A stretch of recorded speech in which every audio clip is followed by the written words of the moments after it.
Are you ready? Here we go. Wanna do it Wednesday? Wanna do it Wednesday?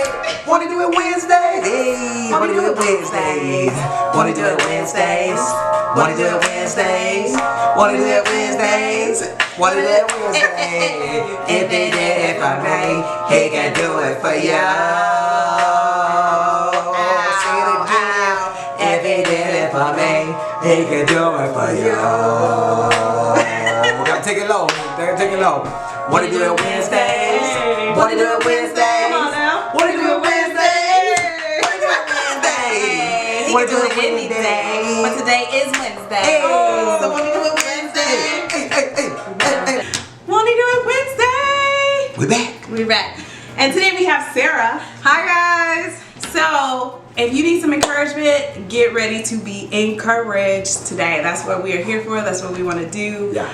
We want to make you laugh and we want to encourage you. So today we're going to talk a little bit about God fighting for us, even when we don't know that He is fighting for us. Even when hands. Yes, throwing Catch them them hands. Even when it doesn't feel like it. Come on. He's fighting for us. So I'm gonna let Sarah tell a little bit about, this past year and the testimony that you have of God's favor and of God fighting for you. Yeah. First of all, I want to say shout out to you guys for putting up with me this past year Because she because live with us. my roommate. But I'm just going to tell you a little bit about my story. A lot of you guys know and have heard about my story, and my name is Sarah Johnson, obviously, and I declared when I was 13, 14 years old that I wanted to be a speech language pathologist.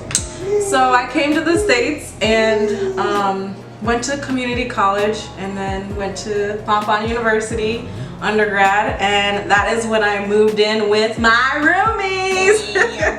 And they are such a blessing, but it was a hard year. Yeah. Like, you guys put a lot up, put up with a lot. And Talk about some of those things that were kind of hard. I know, just like your core study itself was hard. Yeah. And relationships were hard and some of the things. So it was very difficult because I also struggled a lot, and we had a conversation about this earlier. I really struggle about confidence, especially with being, am I smart enough? And especially in high school when I was told, what I wanted to be wasn't going to work out for me because I didn't have the academics, or maybe I wasn't smart enough. That really hurt, and I was mad that, I feel like this is what God wants me to do, so you know what, who cares, I'm gonna do this anyway. Yeah. Get to the States, and shocker, it's actually hard. Yeah. And I was very motivated and still sticking to it, even though I had my ups and downs. And then I got waitlisted. Yeah. And So talk about so you graduated. Graduated, yes. And you're excited about grad school because you have to have a master's in order to practice English language biology, right? So you got waitlisted. I got waitlisted, Y'all. and I was Yeah. oh my gosh, She was going through. We were going through. All were going through. All of us got waitlisted. Yes. So what's great is that behind the scenes, Yeah. they never got to see, you guys got to see the real me, but I always put a smile on when I went back to school, but behind the scenes I was angry. I was angry at God. I was angry at myself. I thought, why would God put this in my head at 13 years old and this happened? And I was mad because I felt I worked so hard.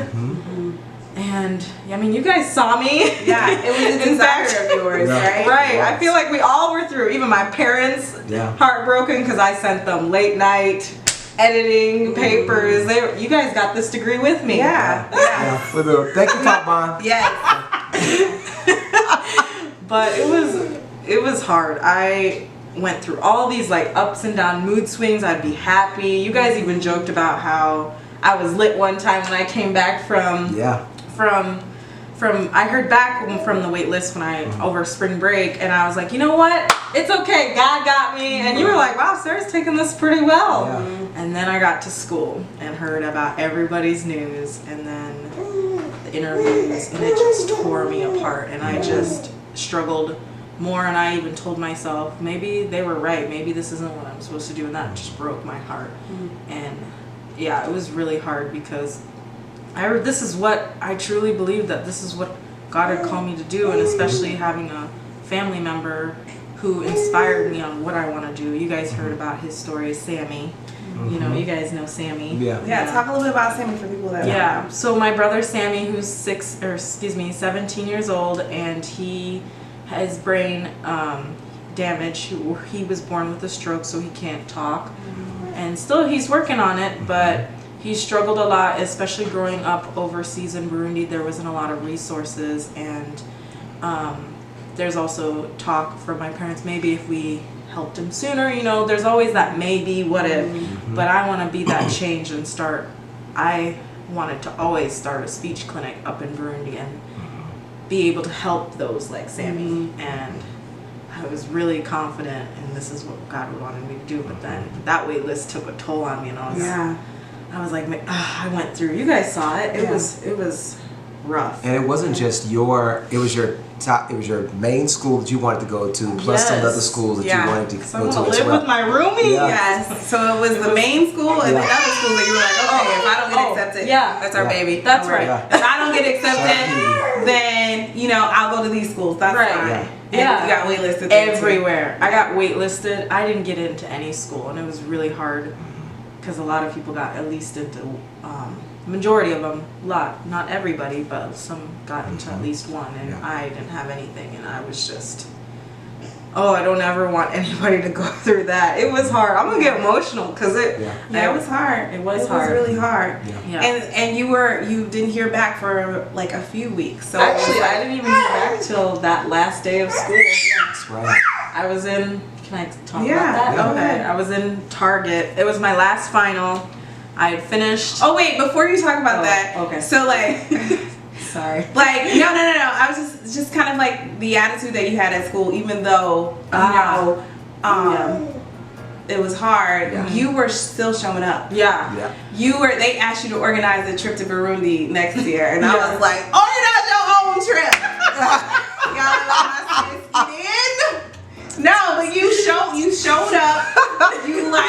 You finished strong. And a lot of people that got in, they kind of like, oh, okay, I can just breeze through now. But you finished strong, and that was so great. That was and again, like I said, you guys saw the real me. Even though I was still working hard, still did as much extra credit as I could and be involved, and then I forgot what I was gonna say. So you were in Target. Sorry, you're in Target. It's all good. You're in Target. I was in Target. And I finished my last exam. I remember exactly what it was. It was language disorders, and I was going to Target to get the graduation cap, when you can decorate your cap. And I was like, you know what?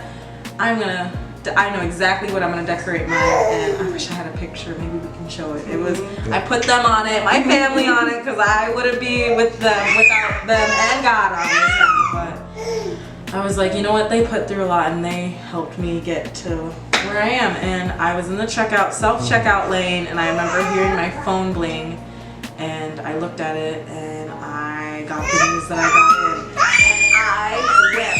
Can you? He's excited. We're excited. Okay, keep talking. I wept. I kid you not, in the Target lane. And the lady even was like, are you okay? She probably thought somebody died in my family. And I said, I got it. I explained the whole story to her, and she even started almost crying with me. It was a great moment. And I said, wait, I got to go back to school to say thank you, because I had heard too that I was probably not going to hear back because it was so filled, and a lot of people were in. A lot of people were in, and we don't have space, but. Yeah, it was. I went, and they said it was great because they said that this had never happened in the history. You were so excited. Yes, right. It never happened. But I want to go to something else like that you didn't know behind the scenes. Yes. That people were like fighting for and you that's to get where in. Even people that you thought maybe didn't like you as much. Right. Whatever, they were like fighting. And I went to campus and I had run into one of my professors, and they asked if I heard the news, and I said I did, and I gave them a hug, and they had told me that they had called a board meeting, and they said, and one of my professors stood up and said, "Listen, we need Sarah Johnson in this program." And I started weeping because everybody knows this professor to be, you know, like really, really hard. And the fact that he believed in me, and then it just became a domino effect, and I was just floored. Like, and in that moment, it made sense. Even though it was hard at the time, it was like, wow, God came through perfectly. He even gave me crumbs of encouragement, like throughout building up to those days. And it was, I mean, even though I had my highs and lows, just like what David did. Yeah, totally. And it just was, it couldn't have ended a better semester.